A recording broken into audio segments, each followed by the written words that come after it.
Hello friends, once again welcome to Vastu Rachna. आज हम नया टॉपिक लेने वाले हैं जो डिपेंड करेगा लैम्बिस थ्योरम पे। लैम्बिस थ्योरम आपको तो पता होगा सब कुछ, तो भी एक बार आपको रिवीजन करा लेता हूँ, फिर बाद में हम एक प्रॉब्लम लेंगे। ये प्रॉब्लम ऐसा है कि भाई अगर आपके कंसेप्ट क्लियर हो गए तो आपको ये जमना ही चाहिए। पर कैसा है, जल्दी से एग्जाम आ गई है, बहुत सारे बच्चों की डिमांड है कि हमें ये प्रॉब्लम सॉल्व करके दीजिए, इसलिए हम पहले ये प्रॉब्लम सॉल्व करेंगे। ओके, पर लैम्बिस थ्योरम को पहले जान लेते हैं। लैम्बिस थ्योरम में हमेशा कितने फोर्सेस रहेंगे? 3, ना 3 से ज्यादा ना 3 से कम, ना 3 से ज्यादा ना 3 से कम। ये एक फोर्स है, इसका नाम देंगे हम F1, इसका नाम देंगे F2 और इसका नाम देंगे हम F3। ओके, हमेशा तीनों के तीनों फोर्स एक तो पॉइंट के अंदर आना चाहिए या फिर पॉइंट से बाहर निकलना चाहिए। ओके, अब हम एक काम करेंगे, तीनों फोर्स के बीच में कुछ ना कुछ एंगल होगा। Let this be alpha, let this be beta and let this be gamma. Okay, तो अभी लैम्बिस थ्योरम आपको पता है, F1 अपॉन ये F1 फोर्स अगर मैंने कंसीडर किया तो इसको छोड़ के बाकी के दो फोर्सेस ये और ये, इनके बीच का एंगल समझ में आया? F1 upon sine of gamma समझ में आया, इज इक्वल टू F2। अभी F2 फोर्स ये है, मैंने ये कंसीडर किया, इसको छोड़ के बाकी के दो फोर्सेस, ये दो फोर्स है, इनके बीच का एंगल साइन बीटा, और similarly F3 upon sine of क्या आएगा? Alpha. This is Lami's theorem. समझ में आया? वापस से एक बार, लैम्बिस थ्योरम के लिए कितने फोर्सेस लगेंगे?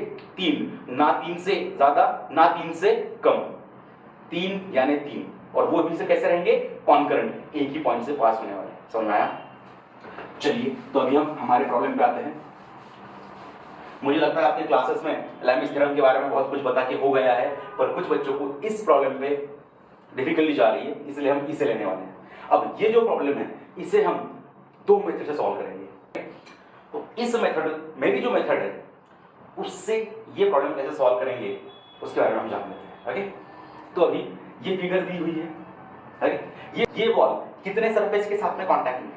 तो ये बॉल दो सरफेस के साथ में कांटेक्ट में है, एक ए पॉइंट पे और एक बी पॉइंट पे। देखिए सरफेस सरफेस बराबर। अभी ये जो सरफेस है इसका, ये देखिए इंक्लाइन लाइन है, ये इंक्लाइन लाइन, इसके साथ में कितना एंगल है? 45 डिग्री। और सिमिलरली ये जो सरफेस है ये बी पॉइंट का, उसका 45 डिग्री एंगल है, इंक्लाइन लाइन के साथ में एंगल दिया हुआ है। ओके, और ये 5 डिग्री। ये जो पूरा का पूरा बॉडी है, पूरी की पूरी बॉल के साथ में ये बॉल, ये 5 डिग्री पे इंक्लाइंड है हॉरिजॉन्टल के साथ में। ये ऐसा प्रॉब्लम आपको दिया गया है और बोला है find the support reactions. Okay, तो भाई एक काम करते हैं, लैम्बिस थ्योरम हमें पता है, हमें सबसे पहले क्या निकालना पड़ेगा? नॉर्मल निकालना पड़ेगा। अब नॉर्मल यानी कौन सा? जो हमेशा परपेंडिकुलर। नॉर्मल यानी क्या? दूसरा नाम परपेंडिकुलर। नॉर्मल फोर्स दूसरा नाम क्या है? परपेंडिकुलर। तो एक काम करते हैं, हम पहले नॉर्मल फोर्स निकालने की कोशिश करते हैं। और नॉर्मल फोर्स कहां पे रहता है? दो पॉइंट के कांटेक्ट के बीच। तो ये अगर बॉल है, ये बॉल कहां पे कांटेक्टेड है? ये बी पॉइंट पे, यही बॉल ए पॉइंट पे कांटेक्टेड है, तो यहां पे पॉइंट ऑफ कांटेक्ट पे नॉर्मल फोर्स आएगा। और नॉर्मल का मतलब ही क्या है? Perpendicular force. नॉर्मल यानी perpendicular force which is going to make an angle of 90 degree with the surface. अब मुझे बताइए, मैं नॉर्मल निकालने वाला हूं। नॉर्मल यानी ये देखिए, ये पॉइंट ऑफ कांटेक्ट है, तो नॉर्मल हमेशा सरफेस को परपेंडिकुलर रहेगा। ये सरफेस है हमारा, इसको perpendicular at an angle of 90 degree, at an angle of 90 degree.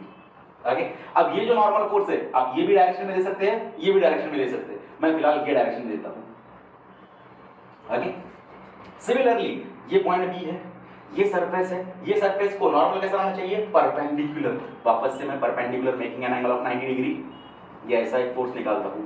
समझ में आया? ओके, अभी भाई आगे इसका नाम मैं देता हूं R1 और इसका नाम मैं देता हूं R2। ओके, अब एक काम करते हैं, और कुछ तो भी रह गया क्या, ये देखते हैं। तो मुझे लग रहा है ये जो बॉल है इसका वेट वो रह गया, और वेट हमेशा कहां पे जाता है? In the downward direction.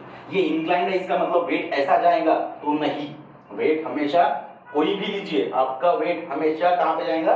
In the vertically downward direction. Okay, तो ये 200 न्यूटन का बॉल है, इसका वेट किधर जा रहा है?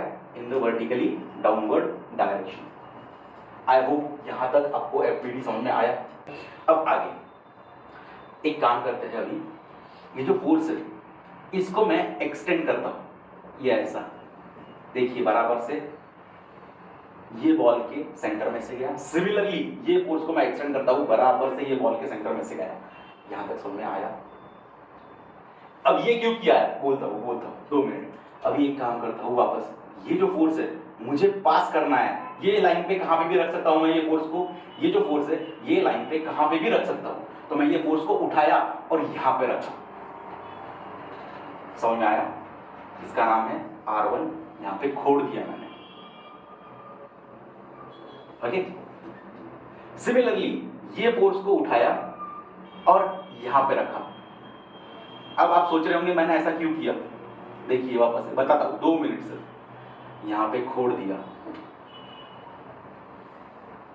अब ये तीनों फोर्सेस को ऑब्जर्व कीजिए, लग नहीं रहा लैमिस थ्योरम के जैसा?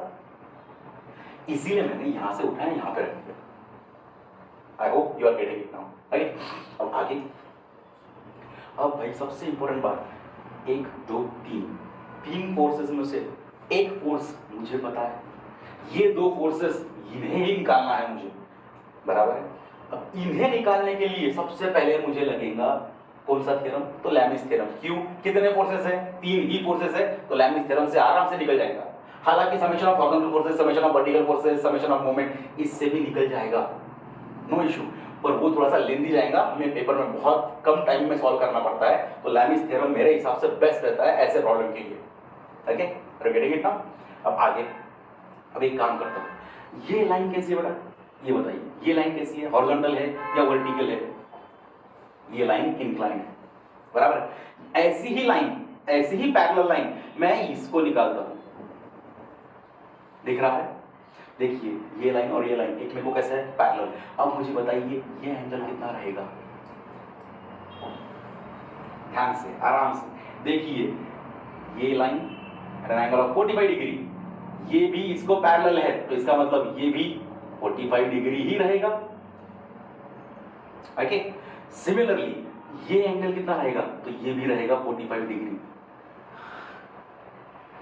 बहुत कचरा हो रहा है, समझ में आ रहा है? पर आगे अभी, पर ये हमारे एंगल नहीं है।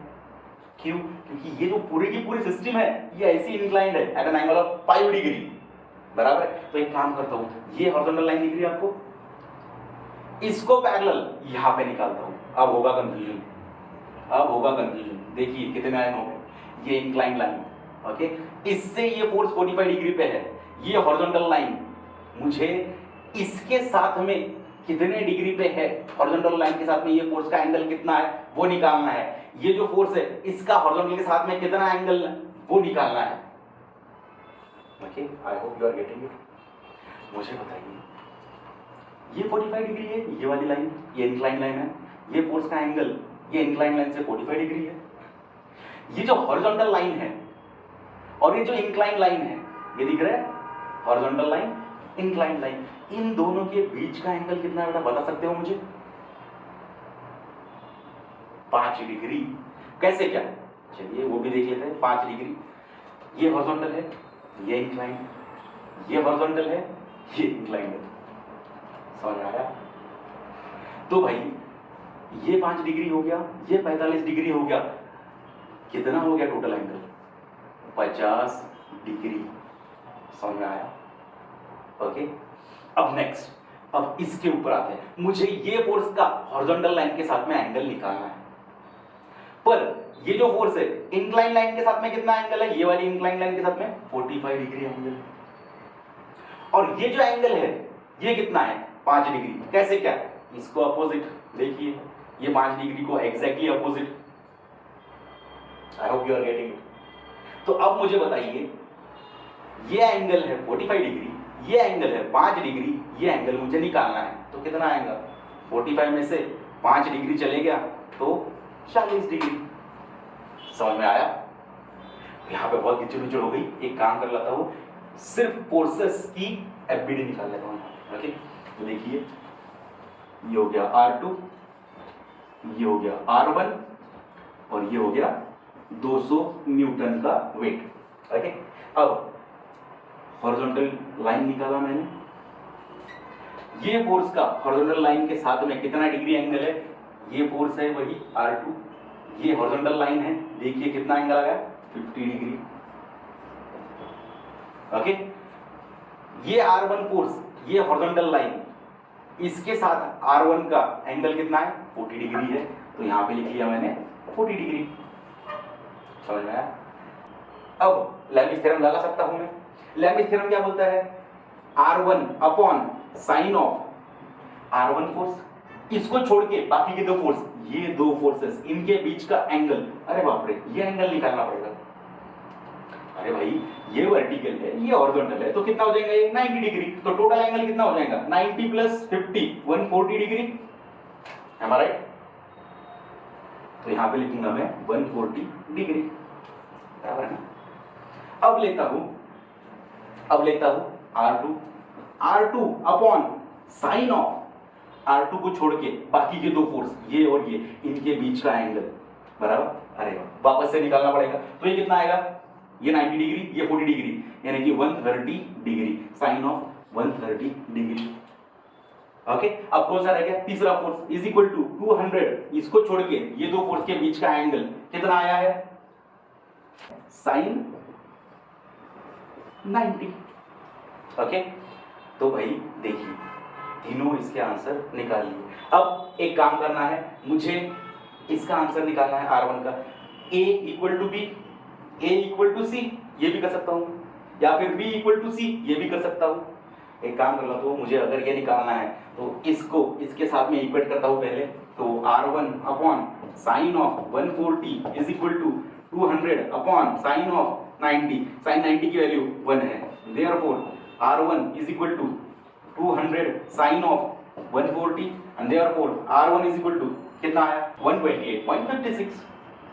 ओके, सिमिलरली अब एक काम करता हूं, R2 मुझे निकालना है, R2 upon sine of 130 is equal to 200 upon sine of 90, sine 90 की value 1, therefore R2 is equal to 200 into sine of 130, therefore R2 की वैल्यू कितनी आई भाई, हो गया प्रॉब्लम सॉल्व। 4 मार्क का प्रॉब्लम है ये भाई, एंगल निकालते आना चाहिए। अगर एंगल निकालते आ गया, और कितने फोर्स चाहिए, 3 फोर्स, 3 से ना ज्यादा 3 से ना कम, तभी जाके आपका लैमिस थ्योरम से प्रॉब्लम सॉल्व होगा, और बहुत इजी प्रॉब्लम है, इतना कुछ हार्ड नहीं है। ओके, अब ये मैंने पहली मेथड से बताया है आपको। ओके, कुछ बच्चों को समझ में नहीं आया होगा, क्योंकि हर एक सर का पढ़ाने का तरीका अलग रहता है। और एक मेथड है जो कॉमनली यूज होती है, उसके बारे में विशाल सर आपको बताएंगे।